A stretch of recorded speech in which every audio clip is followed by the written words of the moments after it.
A'udzu billahi minasyaitonir rajim. Bismillahirrahmanirrahim. Alhamdulillahi rabbil alamin. Bari'ul khalaiqi ajma'in. Wassalatu wassalamu ala asyrafil anbiya'i wal mursalin wa ala alihi thayyibin at-tahirin wa ashabil mayamin al-muntajabin. Ya, kembali kita melanjutkan pembahasan dari penjelasan surah Al-Asr, yang mana kita sudah menjelaskan ayat 1 dan 2. Jadi pada kesempatan ini kita akan menjelaskan ayat 3 daripada surah ini. A'udzu billahi minasyaitonir rajim. Wal 'asr innal insana lafi khusr illal ladzina amanu wa 'amilus solihati wa tawassaw bil haqqi wa tawassaw bis sabr. Ayat illal ladzina amanu wa 'amilus solihat artinya kecuali orang-orang beriman dan beramal soleh.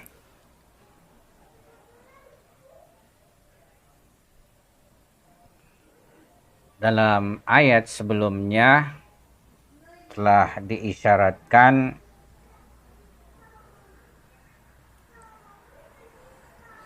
bahwa kerugian melingkupi diri manusia.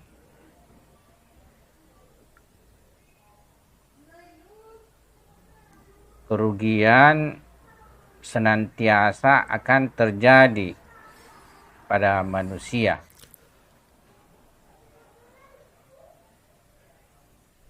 Nah, dalam ayat ini dijelaskan tentang adanya pengecualian dari jenis mereka, yakni orang-orang yang memakaikan dirinya pakaian keimanan dan amal soleh.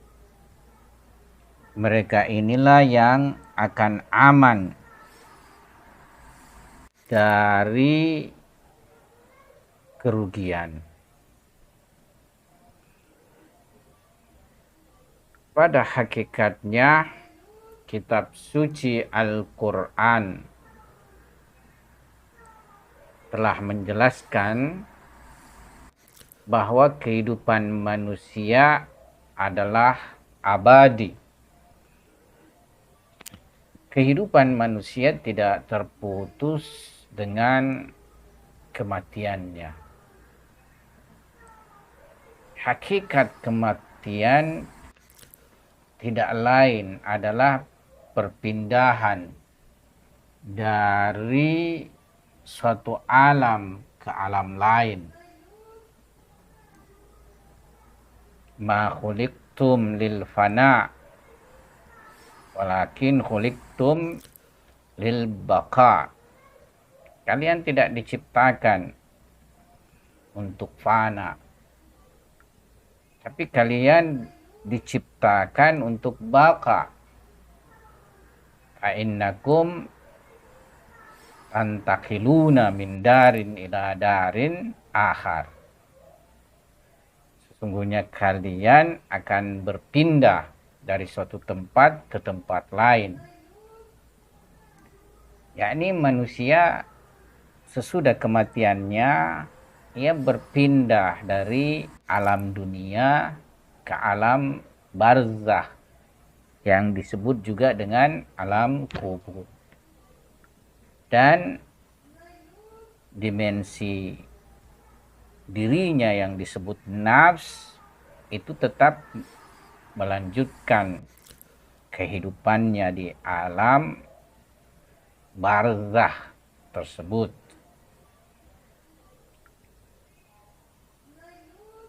Satu isyarat di dalam ayat suci Al-Quran di mana Allah Subhanahu wa Ta'ala berfirman, "Wa farihu bil hayatid dunya wa mal hayatud dunya fil akhirati illa mata'un."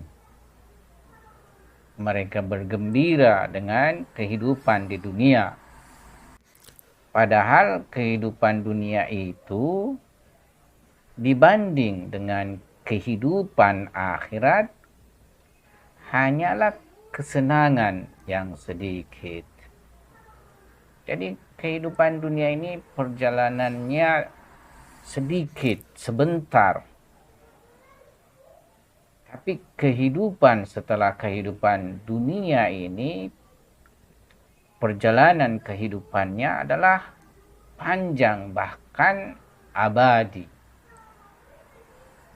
Nah, disinilah setiap orang akan merugi dengan berlalunya waktu dan masa yang diperuntukkan baginya di dunia. Karena seruan hidayah umum Tuhan, yakni berlaku bagi seluruh manusia, senantiasa menghentak fitrah manusia pada keimanan tauhid dan ibadah serta akhlakul karimah. Esensi iman sendiri berbeda dengan esensi ilmu. Meskipun keduanya sama-sama dimensi batin manusia.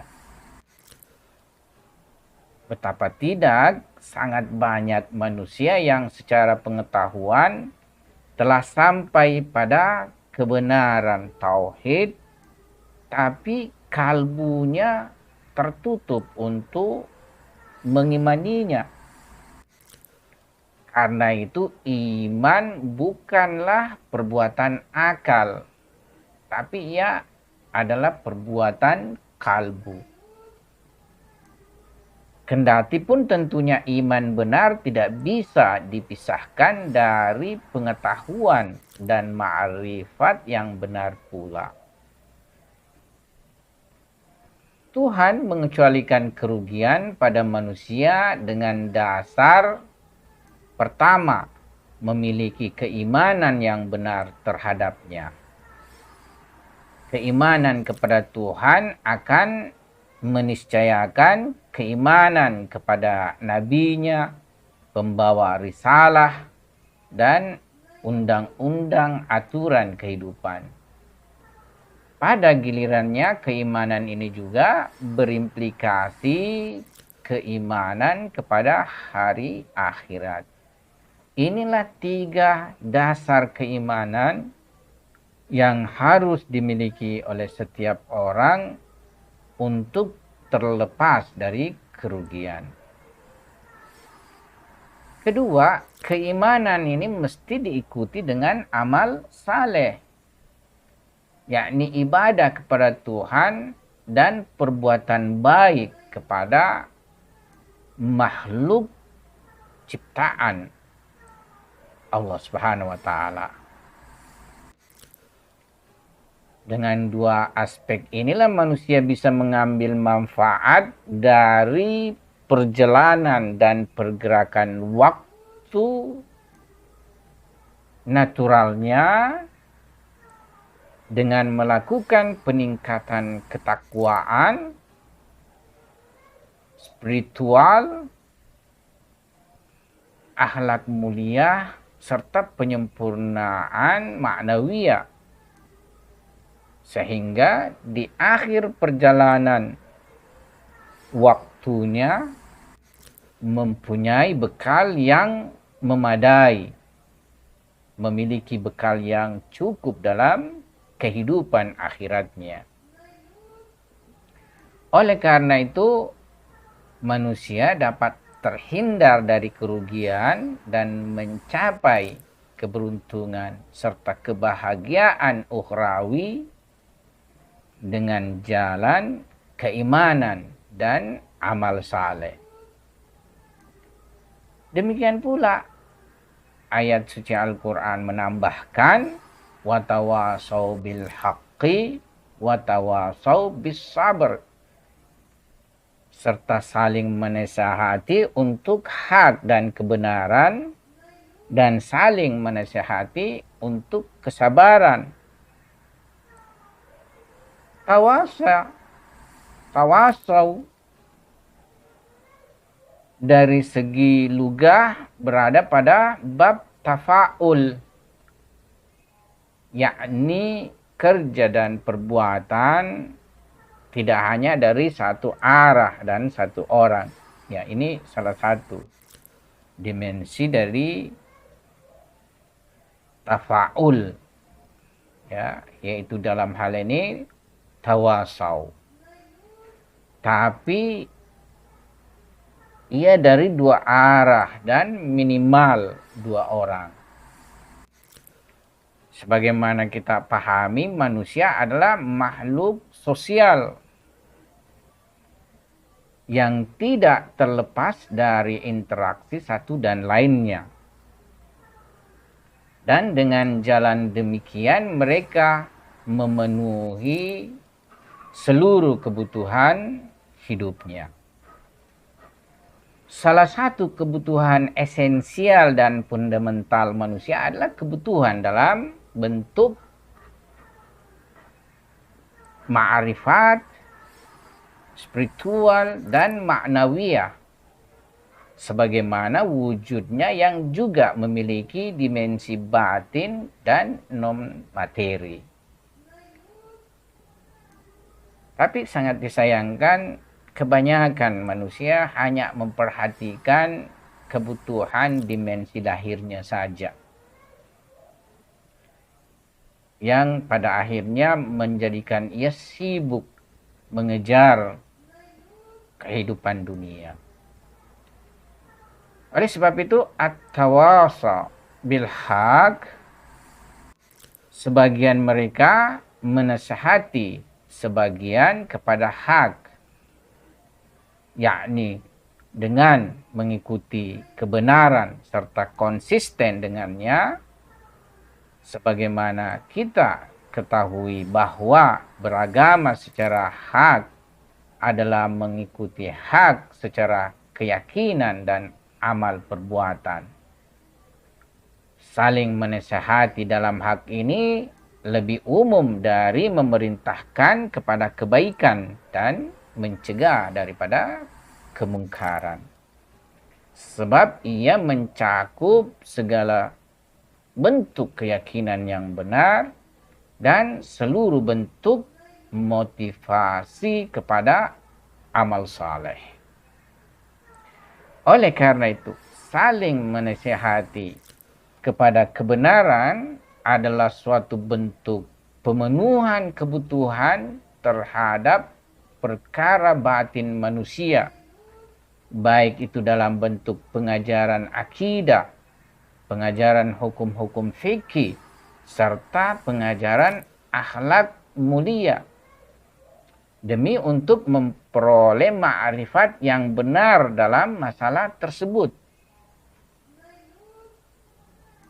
Demikian pula dalam bentuk mau'izah, nasihat dan pelajaran baik untuk mempertahankan keyakinan dalam dada, serta dalam bentuk saling memotivasi untuk beramal saleh dan menyebarkan akhlak mulia di tengah masyarakat.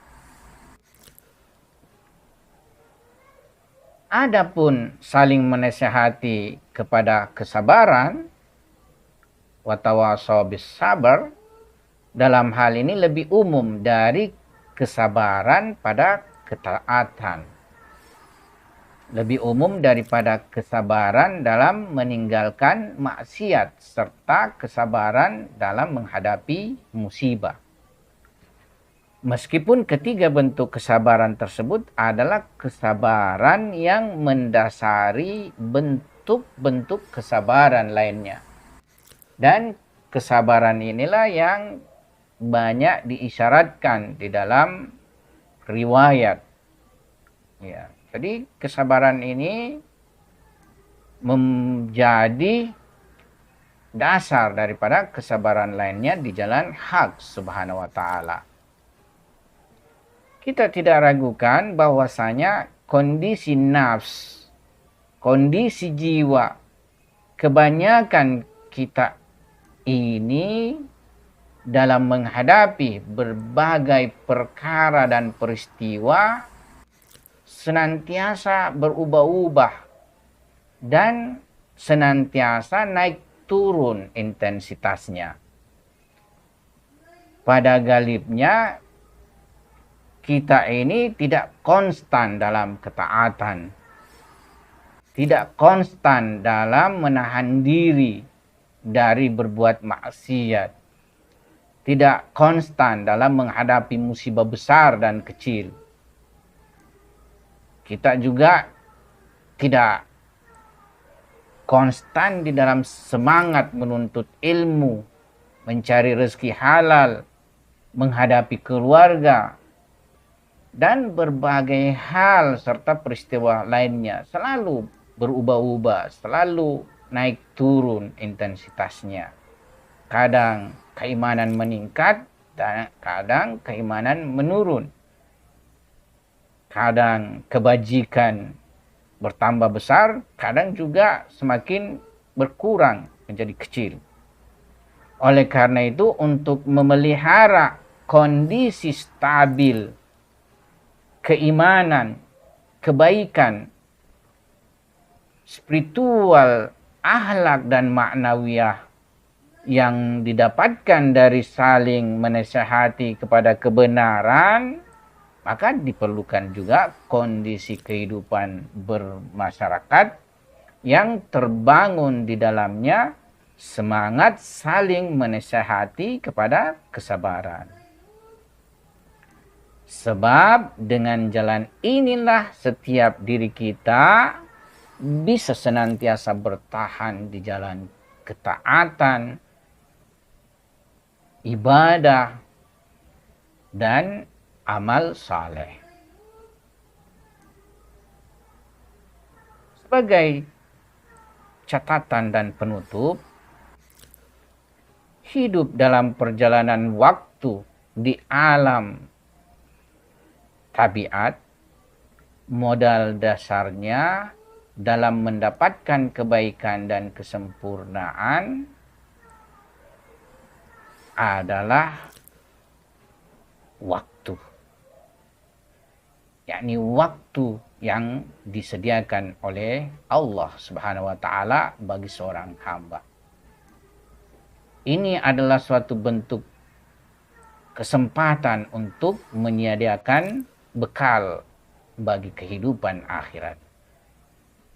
Sebab hakikat kematian bukanlah kemusnahan, bukanlah kesirnaan, akan tetapi perpindahan dari alam dunia ke alam akhirat.